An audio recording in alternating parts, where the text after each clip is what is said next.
all began with 4 orbs, spheres that carried the power to save the world or destroy it. They were labeled according to the 5 elements of Japanese mythology: earth, fire, wind, and water, with the 5th representing the void beyond our everyday understanding or experience. These were changed to crystals in the remakes of Final Fantasy that followed. The concept was strangely absent from the first sequel, but returned in 3 to birth the job system. Cecil began 4 by stealing the water crystal from Acidia, King Tycoon witnessed the wind crystal shatter in the beginning of 5, and the espers from 6 disintegrated into shards of crystallized magicite. 7's materia harken back to the sphere model, as they not only helped the heroes advance in power, but almost caused Meteor to run right through the planet. 8, like 2, had neither. Rather than receive their energy from objects, Squall and his classmates drew it directly through enemies, or points plugged into the planet. 9 reflected its sprite history by making a crystal caught between dimensions responsible for the existence of life on Gaia, but 10 and 10-2 jumped back to spheres as experience markers and puzzle pieces. 11 started literally with a spinning crystal, along with the set of 5 that created the diverse races. And although 12 deferred its spiritual source to the zodiac signs, their emblems were encased in ornate crystals once their corresponding espers had been defeated. The Sun Christ in 12 chipped off 3 shards of brand new nethicite that united Ivalice under the rule of King Wraithwall. 10 and a half of the 12 Final Fantasies have used crystals or orbs to serve as the emotional link to the planet's life force. If one were to create a Final Fantasy from scratch, deciding on one, the other, or neither is a good place to start. The 12 core entries bear no direct ties aside from rumors and mild suggestions, but their structure has held long enough to imprint several traits on the franchise. In this 13th and final chapter of our retrospective, let's look at the ones that left the most identifying marks.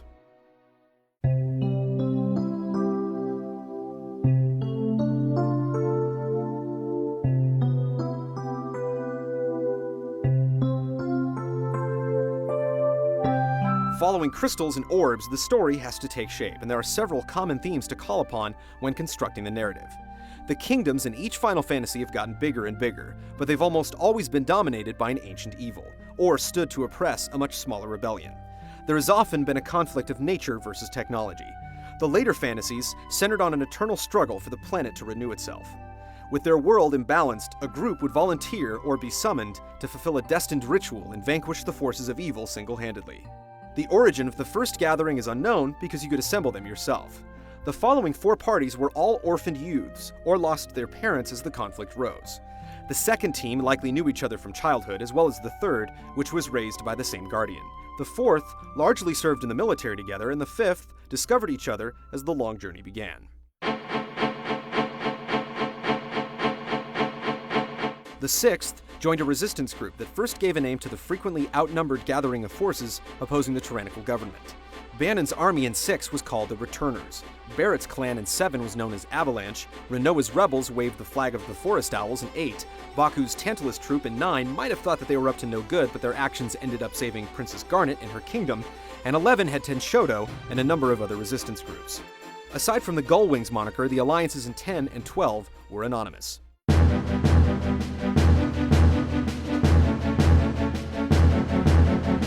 The team count was 4 in the first 3 Final Fantasies, 5 and 4, and 4 again in parts 5 and 6. It dropped to 3 in episodes 7 and 8, returned to 4 and 9, and went back to 3 in 10 and 10-2. 11 fanned out to 6 to accommodate multiplayer parties, and 12 halved the group once again to 3. To sum up, that's 4 with 3, 5 with 4, and 1 with 5 and 6. But numbers mean nothing without a solid combination of characters from varying classes. 5 was the first where you weren't able to finish the game with one of the members you started with, and 6 was the first that let you assemble a squad of numerous collected characters from a selection menu.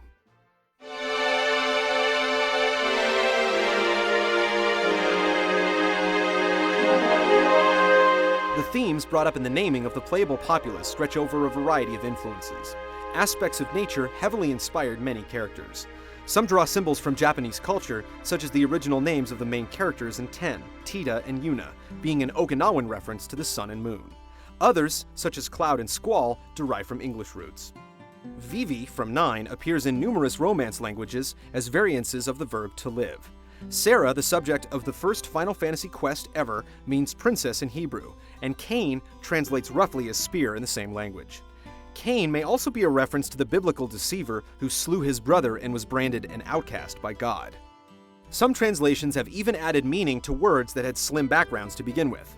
When 6 was translated into English, the protagonist, initially named Tina, which in Japanese is just a derivative of other female terms, was dubbed Terra by writer Ted Woosley, which means earth in Latin and monster in Greek. Once there was a crew to command, they were given attributes to aid them in battle and define their role in the party. Since Final Fantasy I, there have been 3 different ways to distribute them. The model used in the first game gave you options to mix and match, but the sprites themselves couldn't break out of their designated profession. This formula was repeated in 4, 9, 10, and to a lesser extent 6. 3 allowed you to swap job hats at random, and that system was refined in 5, 10.2, and the Online 11. In Parts 7, 8, and 12, classes held less weight, allowing you to customize your entire team to your liking.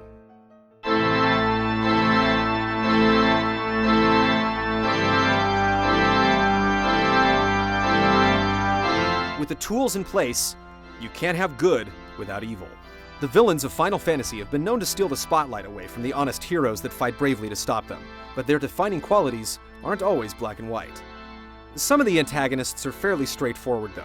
Garland and the Emperor of Palamecia seemed maliciously trapped in their desire to dominate the world, but after Zayand felt betrayed by Noah, he went on a revenge binge that has inspired several followers. These can occasionally obscure the true bad guy, as some would argue Hojo, or even Gast, is the true architect of Sephiroth's rage, and the murderous soldier was simply pushed too far. More often than not, there's more to the tale than meets the eye, such as Adia's reversal and eventual camaraderie. In a few others, the opposition you meet at the very beginning becomes the unthinkable evil you face in the end. The only antagonist who remained the sole architect of his world's demise from onset to conclusion was Kefka. No matter how fiercely you set your sights on the final fight, there's almost always one battle beyond it against who knows what. Only one constant remains. At some point, all their health bars have to hit 0.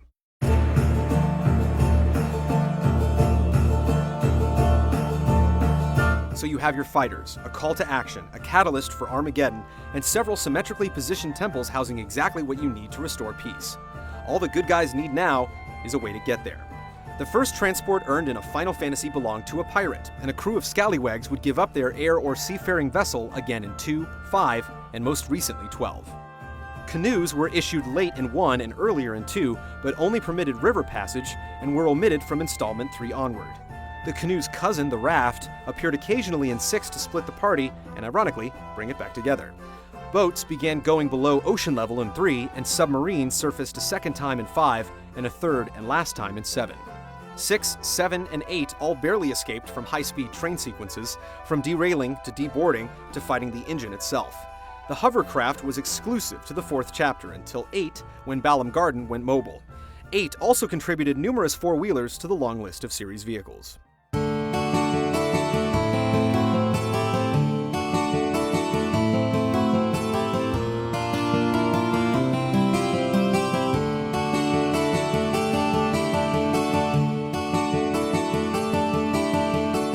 All of these modes of travel, whether manually operated or not, merely acted to redirect players until they were able to take flight.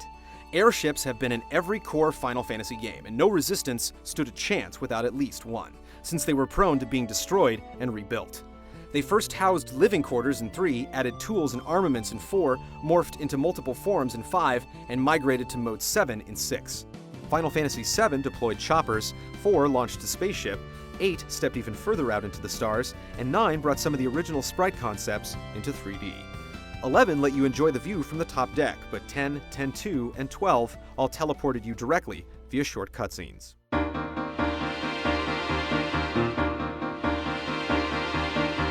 With the exception of 1 and 6, the majority of the world's aeronautic endeavors were conceived by one man. Cid's appearance and allegiance is never quite the same in each game, so it's always hard to guess what he'll look like or where the engineer might pop up. His name, Shido in Japanese, is rumored to come from the tale of the immortal Spanish conqueror El Cid, or from the engine tuning term representing cubic inches displaced, or CID for short.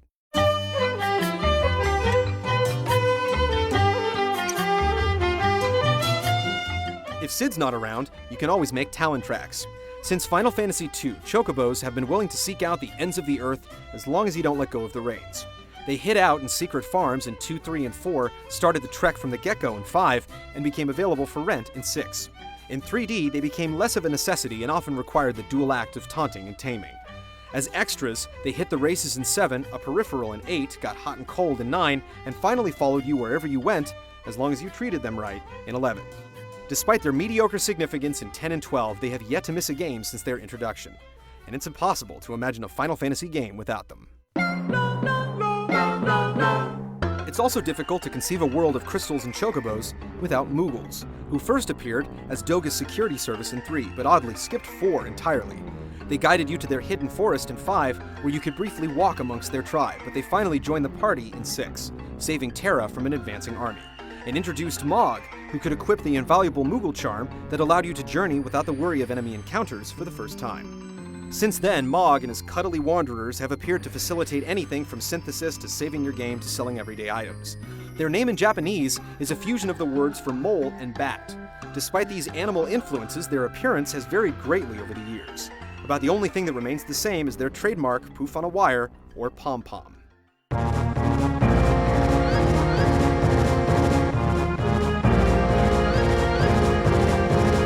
Moogles can preserve your progress, and chocobos can chase the horizon for days, but you'll need some trusty steel to make it through each dungeon alive. Excalibur, from the King Arthur legend, and the Masamune, named after the Japanese swordsmith, have been top-tier blades since Game 1. The Bloodsword, Ragnarok, Save the Queen, and Ultima Weapon would challenge their supremacy in later installments. No matter what the class system, characters will often only be able to wield certain weapons. Class, along with Magicite and Zodiac crystals, also determines which characters can arm themselves with the deadliest artillery of all, summons. In some cases, these otherworldly creatures were atmosphere or merely another branch of spellcasting. However, infamous summoners such as the likes of Rydia, Garnet, and Ico, or the beings themselves, such as the Espers of 6 and the Faith of 10, were focal points and drove the plot forward. Espers, Eidolons, Avatars, or Aeons, they've had many monikers, reinventions, and systems. With the exception of the beings that made up the totema of Tactics Advance and the Espers of Final Fantasy XII, which were comprised of original concepts as well as prior Final Fantasy nemeses, most of the summoned creatures throughout the series remained part of the same circle. The pool has ranged from being as few as 8 in its debut in 3 to as many as 27 in the original release of Final Fantasy VI.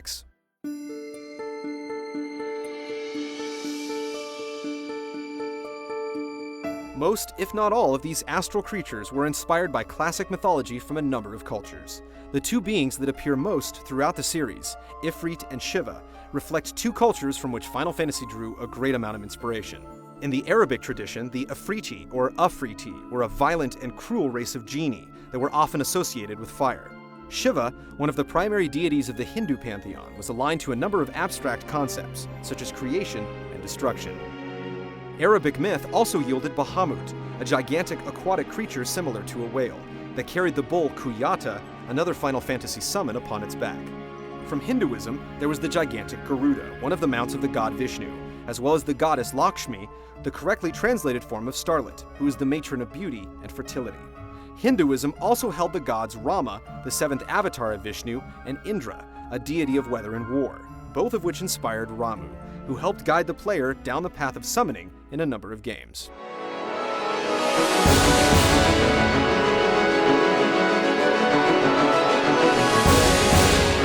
The rarely referenced Judeo-Christian mythology inspired the great serpent Leviathan, which was mentioned several times in the Old Testament of the Bible.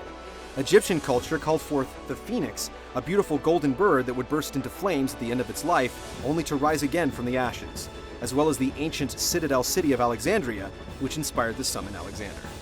In addition to the many monsters Greek mythology threw at the players, it also contributed the summons Titan and Siren. The Titans were children of Uranus and Gaia, and precursors to the Olympian gods. The Sirens were vicious mermaid-like creatures whose deadly song has been set upon such heroes as Jason and Odysseus. Far to the north, the Norse traditions inspired the omnipotent Odin, father of the gods. In battle, he sat atop his 8-legged steed Sleipnir and wielded the mighty lance Gungnir. On the day of Ragnarok, the inevitable end of creation, the world would be torn apart by the great wolves Fenrir and Garm. Odin was fated to be devoured by Fenrir, who would be in turn slain by Odin's son.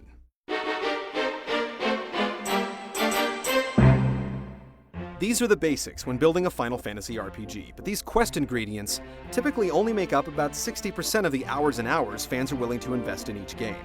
The other 40% is filled with side stories, mini-games, and various added bonuses that are extra diversions for some players, but required material to others.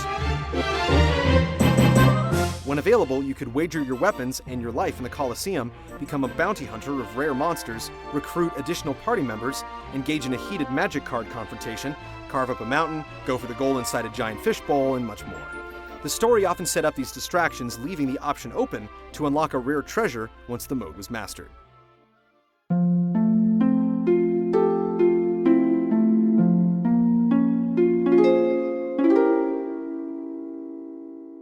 All this is what it means to be Final Fantasy, but that's not to say multiple other role-playing franchises don't follow the same rules. As the magnitude of each adventure's time commitment and sales demonstrate, success requires one last crucial element: a brilliant creative staff.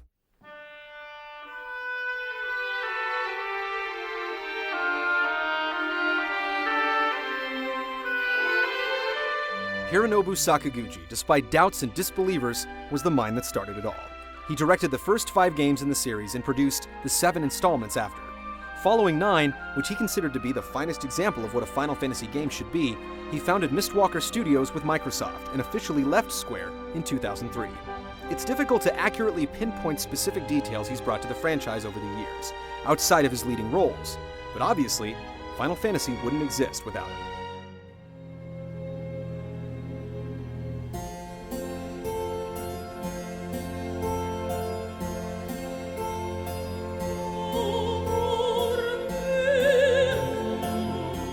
Nobuo Uematsu's influence cannot be understated.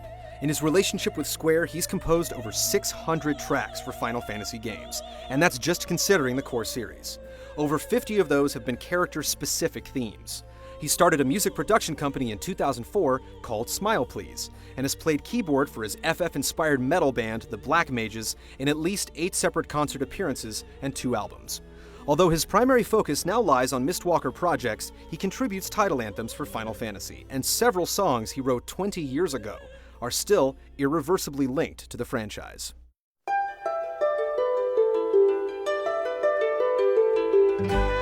Yoshitaka Amano's illustrations, despite even today's standards of digital animation, are almost impossible to recreate in 3 dimensions, while still maintaining the original's intricate accents. His hand has stayed in the series from the very beginning, despite not designing characters for one of its games since 2001. He continues doing image illustration, logo design, and additional promotional artwork.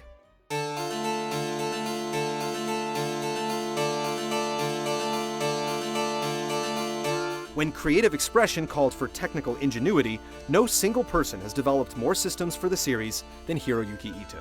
After sound designing and debugging the first 3 games, he formed Active Time Battles in 4, Jobs in 5, Espers in 6, and Junctioning in 8. He directed Final Fantasy IX and co-directed both 6 and 12. From advancement methods to combat pacing to party skill sets, Ito's code work stands as the foundation of each fantasy.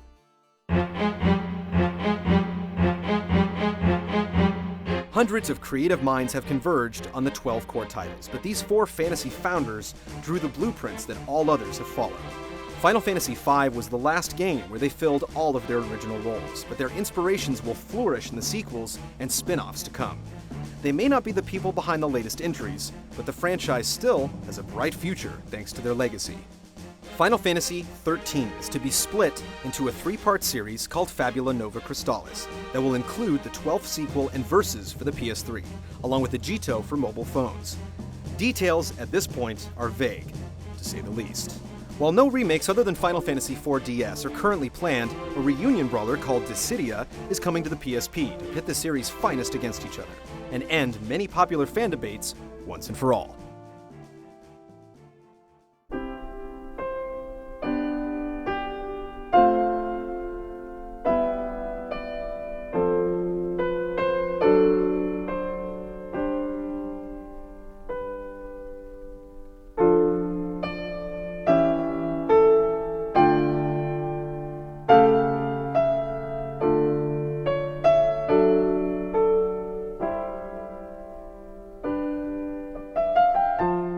Looking back at 20 fantasy-filled years, it's a challenge not to marvel at the work put forth by Square and its eventual partner, Enix.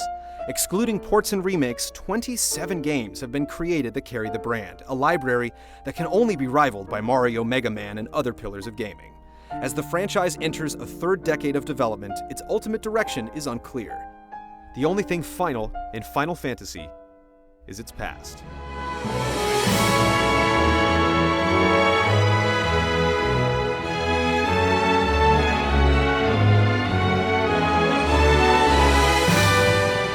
Sakaguchi's Hail Mary began with an orb, gathered light through a crystal, and will know no end as long as it lives in the hearts and minds of players around the world.